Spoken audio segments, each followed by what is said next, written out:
Hello दोस्तों, स्वागत है आप सभी का एक बार फिर मेरे इस यूट्यूब चैनल सीजीपीएससी नोट्स में। दोस्तों, आज हम पढ़ने वाले हैं छत्तीसगढ़ के प्रमुख साहित्य एवं उनके साहित्यकार के बारे में, जो कि एग्ज़ाम में हर बार इस टॉपिक से 2 से 3 क्वेश्चन पूछे जाते हैं। तो चलिए शुरू करते हैं आज का वीडियो और जानते हैं छत्तीसगढ़ के प्रमुख साहित्यकारों और उनके साहित्य के बारे में, जो एग्ज़ाम के पॉइंट ऑफ व्यू से बहुत ही इम्पोर्टेंट है। तो चलिए शुरू करते हैं। सबसे पहले है हीरालाल काव्योपाध्याय जी, जिसे छत्तीसगढ़ के पाणिनि कहा जाता है। हीरालाल काव्योपाध्याय जी ने 1890 में छत्तीसगढ़ी व्याकरण बनाया था। तो याद रखिएगा, छत्तीसगढ़ी व्याकरण जो है हीरालाल काव्योपाध्याय जी ने बनाया था। अगला देखते हैं लोचन प्रसाद पांडे। लोचन प्रसाद पांडे को छत्तीसगढ़ के पहले नाटककार के रूप में जाना जाता है तथा छत्तीसगढ़ का पहला नाटक है कलिकाल, जो कि एग्ज़ाम में पूछा जा चुका है। तो याद रखिएगा, छत्तीसगढ़ का पहला नाटक कलिकाल किसकी रचना है? तो लोचन प्रसाद पांडे का। अगला देखते हैं मुकुटधर पांडे, जिसे छत्तीसगढ़ में छायावाद काव्य के जनक माना जाता है, जिनकी प्रमुख रचना है कुर्री के प्रति, मेघदूत। मेघदूत जो है कालिदास का मेघदूतम का छत्तीसगढ़ी अनुवाद है।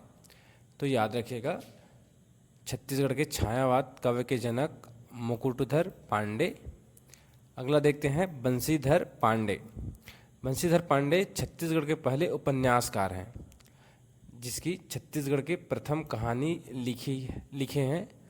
छत्तीसगढ़ का प्रथम कहानी का नाम है हीरू के कहनीज। तो याद रखिएगा, हीरू के कहनीज जो है छत्तीसगढ़ का प्रथम कहानी है, जो कि बंशीधर पांडे की रचना है। अगला देखते हैं गजानन माधव मुक्तिबोध, जो कि छत्तीसगढ़ के नीलकंठ के नाम से जाना जाता है। गजानन माधव मुक्तिबोध का प्रमुख रचना है चांद का मुंह टेढ़ा। अगला देखते हैं निरुपमा शर्मा। निरुपमा शर्मा छत्तीसगढ़ की प्रथम कवयित्री है, जिसकी कविता पतरेंगा या पतरंगी और बूंदों का सागर है। चलिए अगला देखते हैं नरसिंह दास वैष्णव, जिसे छत्तीसगढ़ का प्रथम कवि माना जाता है तथा इनकी प्रथम कविता है शिवायन। अगला देखते हैं केयूर भूषण। केयूर भूषण छत्तीसगढ़ की पहली निबंध, जो कि रानी ब्रह्मा की दुर्दशा तथा इनका प्रमुख रचनाओं में से फुटहा करम, जो कि एग्ज़ाम में पूछा जा चुका है। तो याद रखिएगा, फुटहा करम जो कि केयूर भूषण की रचना है और रानी ब्रह्मा की दुर्दशा जो है छत्तीसगढ़ की पहला निबंध है। अगला देखते हैं सुंदरलाल शर्मा जी, जो कि छत्तीसगढ़ के खंड काव्य के रचनाकार माने जाते हैं। तो छत्तीसगढ़ में खंड काव्य जो है दान लीला, जिनकी प्रमुख रचना है, जो एग्ज़ाम में पूछा गया है। तो याद रखिएगा, दान लीला जो है सुंदरलाल शर्मा जी से संबंधित है और इनके प्रमुख उपन्यासों में से ध्रुव चरित्र, करुणा, पच्चीसी है। अगला देखते हैं दानेश्वर शर्मा। दानेश्वर शर्मा की प्रमुख रचना है बेटी के विदा और लवकुश।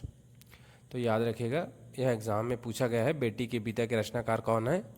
तो आंसर होगा दानेश्वर शर्मा। अगला साहित्यकार देखते हैं प्यारे लाल गुप्त। प्यारे लाल गुप्त जी की प्रमुख रचना का नाम है प्राचीन छत्तीसगढ़, जो कि एग्ज़ाम में कई बार पूछा गया है। तो याद रखिएगा, प्राचीन छत्तीसगढ़ जो कि प्यारे लाल गुप्त जी का प्रमुख रचना है। अगला देखते हैं श्याम लाल चतुर्वेदी, जिनकी प्रमुख रचना है पर्रा भरलाई, भोलवा भोला राम और राम वनवास। पर्रा भरलाई जो कि एग्ज़ाम में कई बार पूछा जा चुका है। तो याद रखिएगा, पर्रा भरलाई श्यामलाल चतुर्वेदी जी की रचना है। चलिए अगला देखते हैं। अगला साहित्यकार है टिकेंद्र टिकरिया, जिसकी प्रमुख रचना है साहूकार से छुटकारा और नवा बिहान। अगला देखते हैं खूबचंद बघेल जी का प्रमुख रचना है करम छढ़ा, जो कि कई बार एग्ज़ाम में पूछा जा चुका है कि करम छढ़ा किसकी रचना है। तो याद रखिएगा, खूबचंद बघेल जी की रचना का नाम है करम छढ़ा। अगला देखते हैं डॉक्टर नरेंद्र वर्मा। डॉक्टर नरेंद्र वर्मा की प्रमुख रचना का नाम है सोनहा बिहान। अगला देखते हैं द्वारिका प्रसाद मिश्र जी का प्रमुख रचना का नाम है तुलसीदास का जीवन चरित्र। तो याद रखिएगा गोस्वामी तुलसीदास का जीवन चरित्र के प्रमुख रचनाकार द्वारिका प्रसाद मिश्र जी हैं। अगला देखते हैं डॉक्टर शंकर शेष, जिसकी प्रमुख रचना है घरौंदा, जो कि घरौंदा एक फिल्म बन चुका है। तो याद रखिएगा फिल्मों से संबंधित रचना है घरौंदा, जिसके रचनाकार है डॉक्टर शंकर शेष। अगला देखते हैं रामदयाल तिवारी। रामदयाल तिवारी की प्रमुख रचना का नाम है गांधी मीमांसा, जो कि एग्जाम में कई बार पूछा जा चुका है।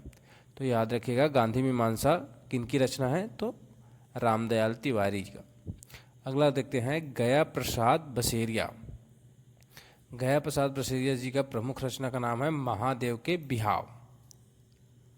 अगला देखते हैं विनोद कुमार शुक्ल की प्रमुख रचना का नाम है नौकर की कमीज, जो कि एग्जाम में कई बार पूछा जा चुका है। तो याद रखिएगा नौकर की कमीज रचना किसकी है, विनोद कुमार शुक्ल जी की। तो दोस्तों छत्तीसगढ़ के प्रमुख साहित्य एवं साहित्यकार में इतने में से ही क्वेश्चन हर बार बनते हैं। तो याद रखिएगा आज के वीडियो में बस इतना ही। अगर मेरा वीडियो आपको अच्छा लगे तो लाइक, कमेंट, शेयर और सब्सक्राइब जरूर करें। धन्यवाद। जय छत्तीसगढ़।